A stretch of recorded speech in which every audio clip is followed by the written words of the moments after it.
Escuchamos con devoción el relato de la pasión de nuestro Señor Jesucristo, según San Marcos. Permanecemos sentados, solo nos arrodillaremos con el anuncio de su muerte.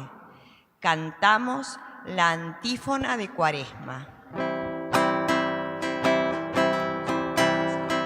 Te adoramos, Cristo, y te bendecimos, porque por tu santa cruz redimiste al mundo.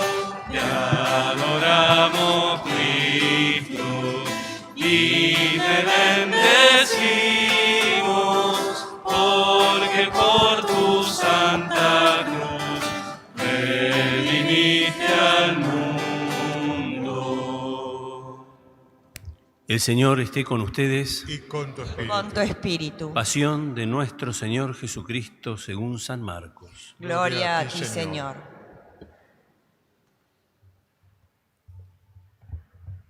Faltaban 2 días para la fiesta de la Pascua y de los panes ácimos. Los sumos sacerdotes y los escribas buscaban la manera de arrestar a Jesús con astucia para darle muerte, porque decían: No lo hagamos durante la fiesta para que no se produzca un tumulto en el pueblo. Mientras Jesús estaba en Betania, comiendo en casa de Simón, el leproso, llegó una mujer con un frasco lleno de un valioso perfume de nardo puro, y rompiendo el frasco, derramó el perfume sobre la cabeza de Jesús. Entonces, algunos de los que estaban allí se indignaron y comentaban entre sí: ¿Para qué este derroche de perfume? Se hubiera podido vender por más de 300 denarios para repartir el dinero entre los pobres. Y la criticaban, pero Jesús dijo: Déjenla. ¿Por qué la molestan? Ha hecho una obra buena conmigo. A los pobres los tienen siempre con ustedes y pueden hacerles el bien cuando quieran, pero a mí no me tendrán siempre. Ella hizo lo que podía, ungió mi cuerpo anticipadamente para la sepultura. Les aseguro que allí donde se proclame la buena noticia en todo el mundo, se contará también en su memoria lo que ella hizo. Judas Iscariote, uno de los 12, fue a ver a los sumos sacerdotes para entregarle a Jesús. Al oírlo, ellos se alegraron y prometieron darle dinero. Y Judas buscaba una ocasión propicia para entregarlo. El primer día de la fiesta de los panes ácimos, cuando se inmolaba la víctima pascual, los discípulos dijeron a Jesús: ¿Dónde quieres que vayamos a prepararte la comida pascual? Él envió a 2 de sus discípulos diciéndoles: Vayan a la ciudad, allí se encontrarán con un hombre que lleva un cántaro de agua. Síganlo y díganle al dueño de la casa donde entre: el maestro dice, ¿dónde está mi sala en la que voy a comer el cordero pascual con mis discípulos? Él les mostrará en el piso alto una pieza grande, arreglada con almohadones y ya dispuesta. Preparen allí lo necesario. Los discípulos partieron y al llegar a la ciudad encontraron todo como Jesús les había dicho y prepararon la Pascua. Al atardecer, Jesús llegó con los 12 y mientras estaban comiendo, dijo: Les aseguro que uno de ustedes me entregará, uno que come conmigo. Ellos se entristecieron y comenzaron a preguntarle uno tras otro: ¿Seré yo? Él les respondió: Es uno de los 12, uno que se sirve de la misma fuente que yo. El Hijo del Hombre se va como está escrito de él, pero ay de aquel por quien el Hijo del Hombre será entregado. Más le vale no haber nacido. Mientras comían, Jesús tomó el pan, pronunció la bendición, lo partió y lo dio a sus discípulos, diciendo: Tomen, este es mi cuerpo. Después tomó una copa, dio gracias y se la entregó, y todos bebieron de ella. Y él les dijo: Esta es mi sangre, la sangre de la alianza que se derrama por muchos. Les aseguro que no beberé más del fruto de la vid hasta el día en que beba el vino nuevo en el reino de Dios. Después del canto de los salmos, salieron hacia el monte de los olivos, y Jesús les dijo: Todos ustedes se van a escandalizar, porque dice la Escritura: heriré al pastor y se dispersarán las ovejas, pero después que yo resucite, iré antes que ustedes a Galilea. Pedro le dijo: Aunque todos se escandalicen, yo no me escandalizaré. Jesús le respondió: Te aseguro que hoy, esta misma noche, antes que cante el gallo por segunda vez, me habrás negado 3 veces. Pero él insistía, Aunque tenga que morir contigo, jamás te negaré. y todos decían lo mismo. Llegaron a la propiedad llamada Getsemaní, y Jesús dijo a sus discípulos: Quédense aquí mientras yo voy a orar. Después llevó con él a Pedro, Santiago y Juan, y comenzó a sentir temor y a angustiarse. Entonces les dijo: Mi alma siente una tristeza de muerte. Quédense aquí velando. Y adelantándose un poco, se postró en tierra y rogaba que, de ser posible, no tuviera que pasar por esa hora, y decía: Abba, Padre, todo te es posible. Aleja de mí este cáliz, pero que no se haga mi voluntad, sino la tuya. Después volvió y encontró a sus discípulos dormidos, y Jesús dijo a Pedro: Simón, ¿duermes? ¿No has podido quedarte despierto ni siquiera 1 hora? Permanezcan despiertos y oren para no caer en la tentación, porque el espíritu está dispuesto, pero la carne es débil. Luego se alejó nuevamente y oró, repitiendo las mismas palabras. Al regresar, los encontró otra vez dormidos, porque sus ojos se cerraban de sueño, y no sabían qué responderle. Volvió por 3ª vez y les dijo: Ahora pueden dormir y descansar. Esto se acabó. Ha llegado la hora en que el Hijo del Hombre va a ser entregado en manos de los pecadores. Levántense, vamos, ya se acerca el que me va a entregar. Jesús estaba hablando todavía cuando se presentó Judas, uno de los 12, acompañado de un grupo con espadas y palos, enviado por los sumos sacerdotes, los escribas y los ancianos. El traidor les había dado esta señal: Es aquel a quien voy a besar. Deténganlo y llévenlo bien custodiado.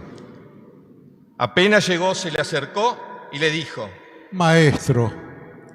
Y lo besó. Los otros se abalanzaron sobre él y lo arrestaron. Uno de los que estaban allí sacó la espada e hirió al servidor del sumo sacerdote, cortándole la oreja.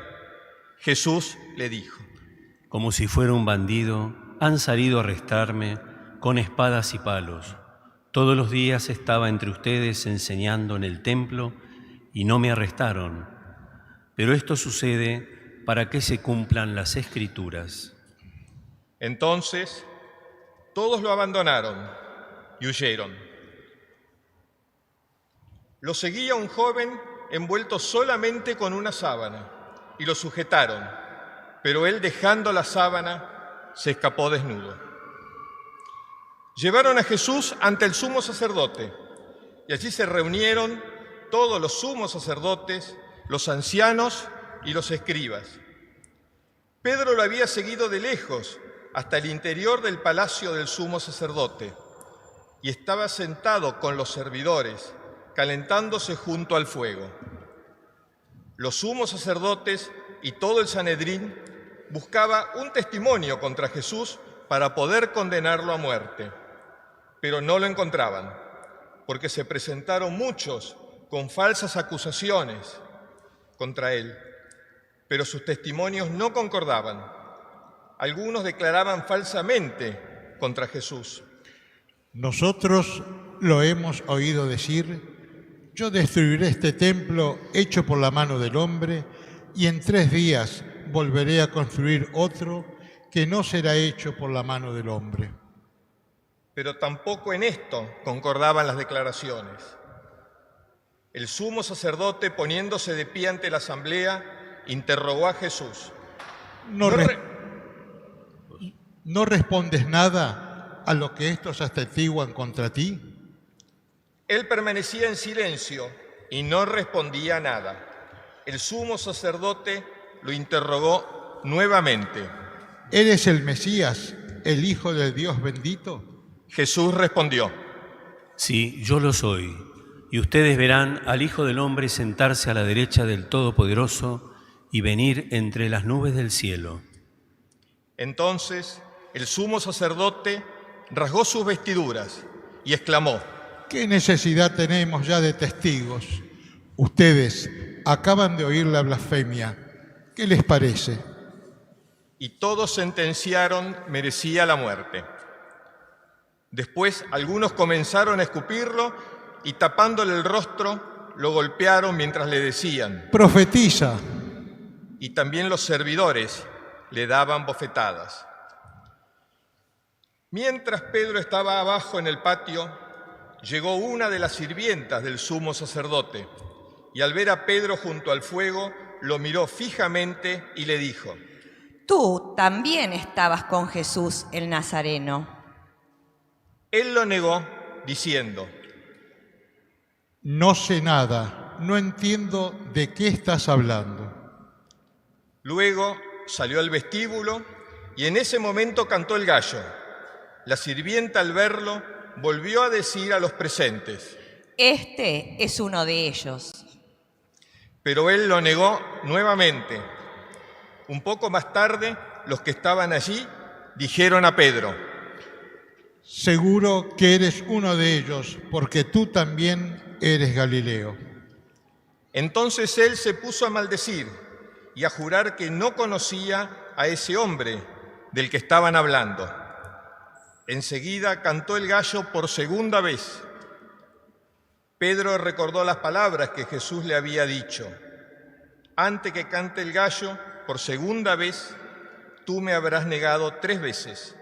Y se puso a llorar. En cuanto amaneció, los sumos sacerdotes se reunieron en consejo con los ancianos, los escribas y todo el Sanedrín. Y después de atar a Jesús, lo llevaron y lo entregaron a Pilato. Este lo interrogó: ¿Eres tú el rey de los judíos? Jesús le respondió: Tú lo dices. Los sumos sacerdotes multiplicaban las acusaciones contra él.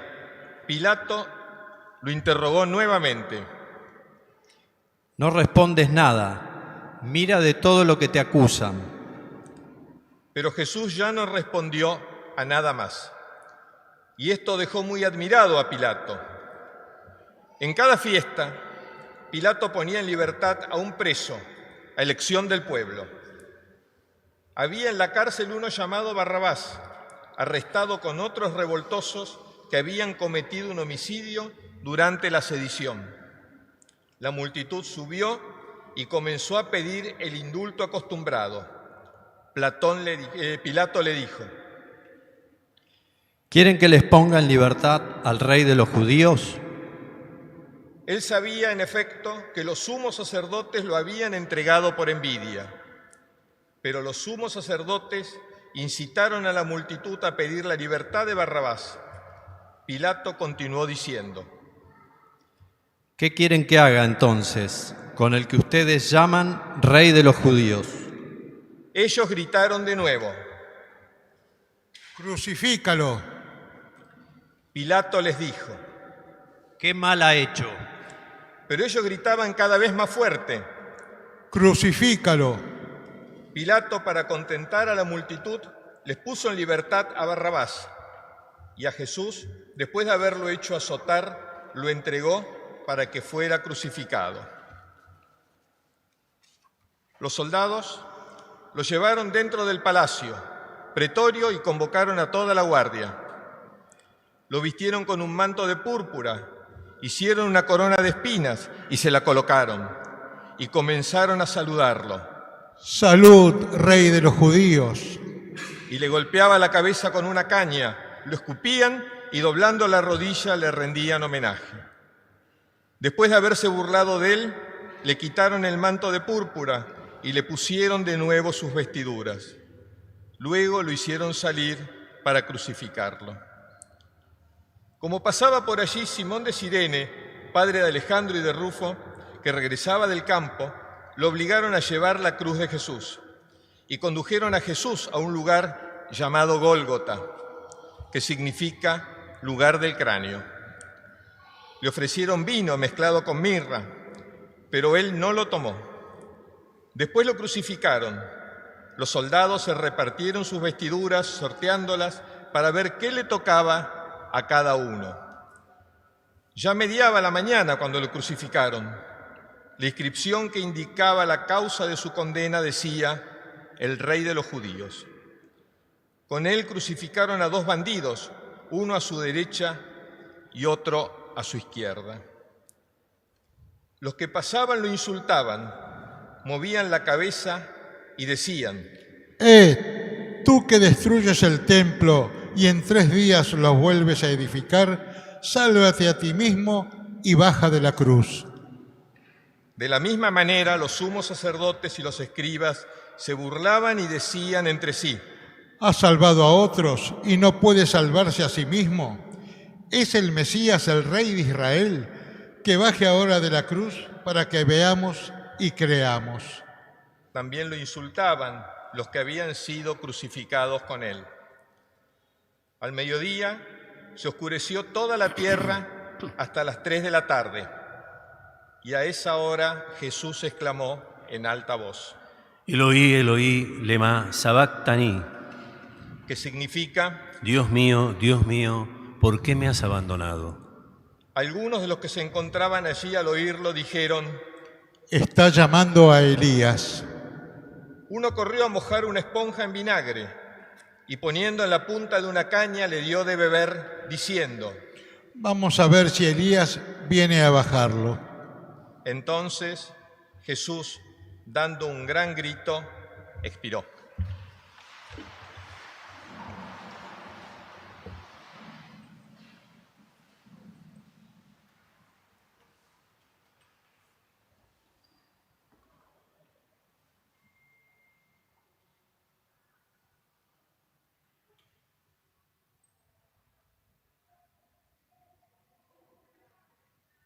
Nos podemos sentar.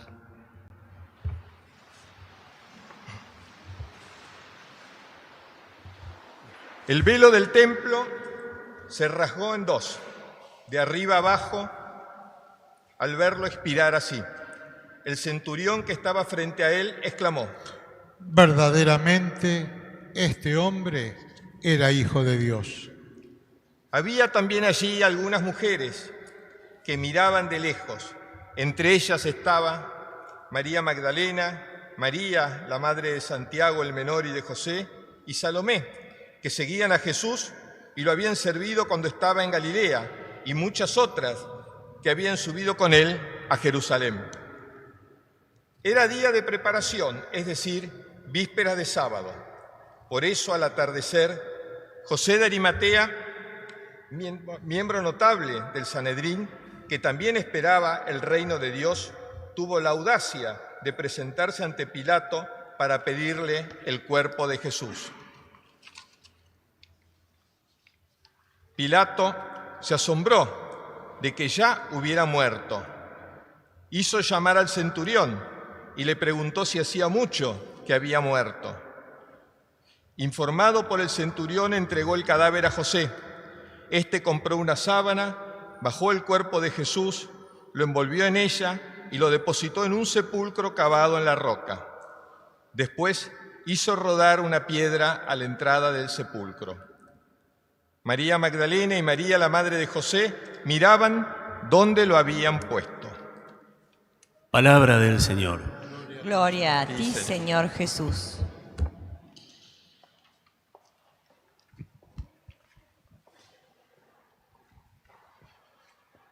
Gracias a todos por la paciencia y la atención que pusimos en la escucha de la pasión. Al menos una vez al año necesitamos honrar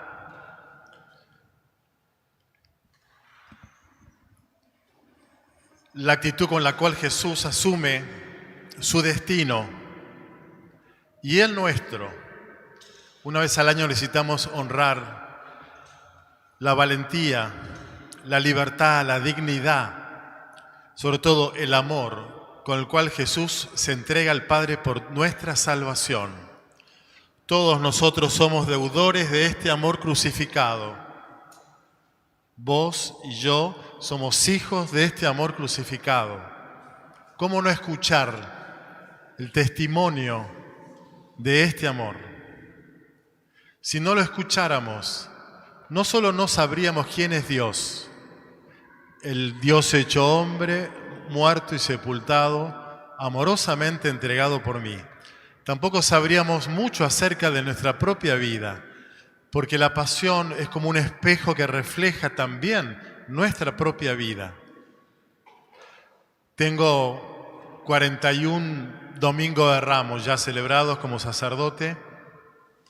Cada año ha sido diferente, más intenso, más distinto, original.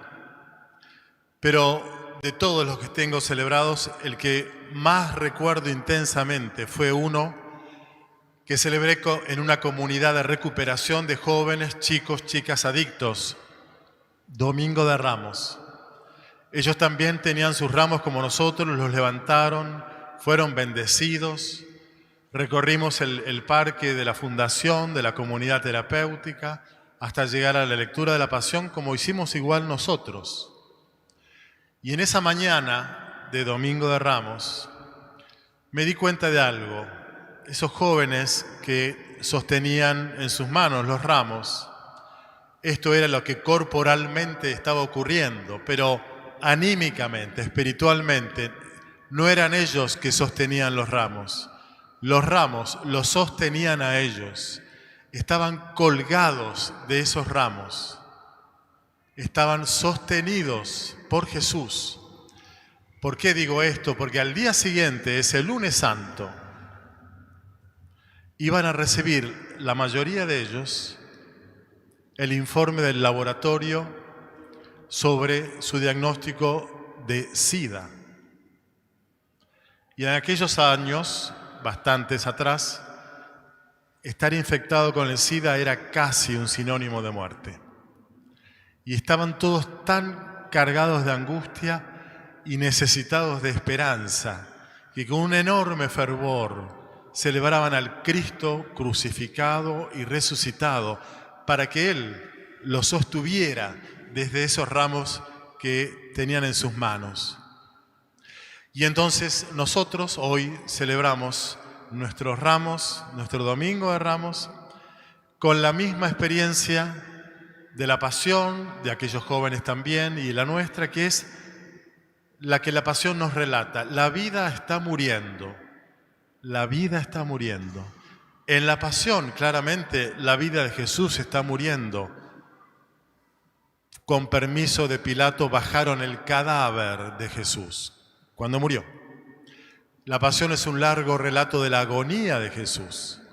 Pero no solamente muere la vida de Jesús, muere la vida humana, porque la pasión es una historia de crueldad, de pecado, de envidias, de rencores, de ambiciones, de deseo de poder, de negaciones, de traiciones, de mentiras, de falsas acusaciones. Un reflejo de la historia humana. La vida viene muriendo desde que es vida y seguirá haciéndolo a gran escala, pero también en nuestra propia experiencia más pequeña, más doméstica. La vida está siempre muriendo.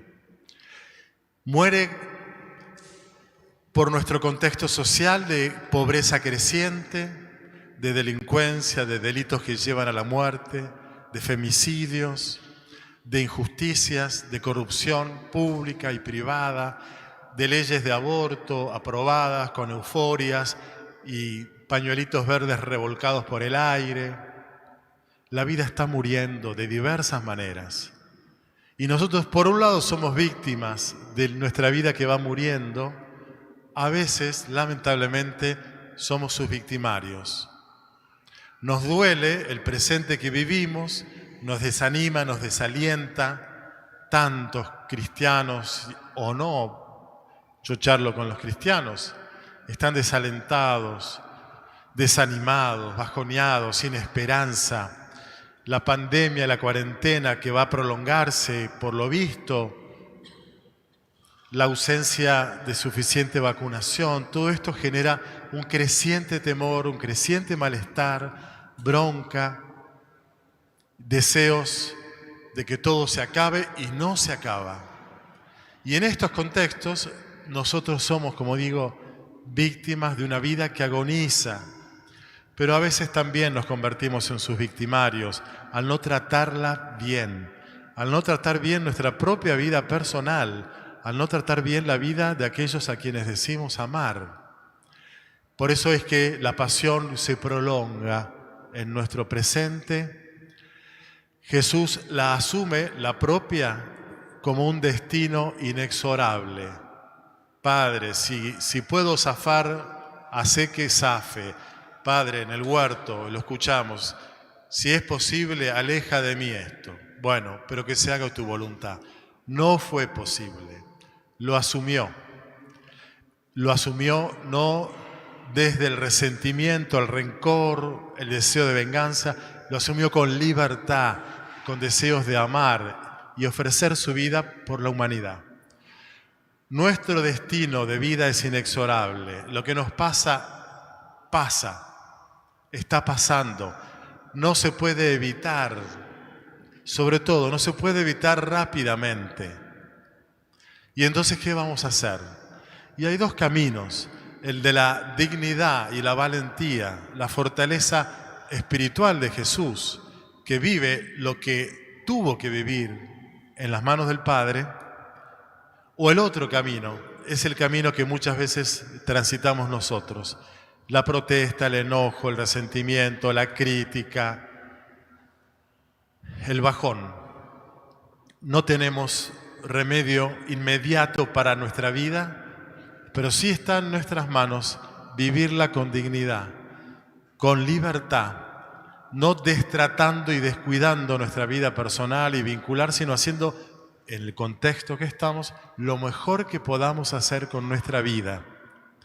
Bueno, pidamos al Señor que así como el Padre Dios no pudo evitar su muerte, pero sí que quedase definitivamente enterrada su vida, como sí pudo resucitarlo, vamos a pedirle a Dios que si no puede evitar nuestras agonías de todo tipo, nuestros dolores y penurias de cualquier clase que sean, que al menos nos haga resucitar anímicamente en esta Semana Santa, que nos ponga de pie, porque la cuarentena seguirá, la pandemia seguirá, la pobreza seguirá, la corrupción seguirá, y nosotros tenemos que seguir viviendo. Y no lo podremos hacer si no es desde esta resurrección espiritual que todos ustedes y yo necesitamos compartir con Cristo en esta Pascua. Para eso es que hemos venido. No para curiosear qué pasó con Jesús, sino para que su pasión salve las nuestras. Ojalá entonces el próximo domingo estemos reunidos para celebrar con fe y nuevo entusiasmo la vida de resurrección.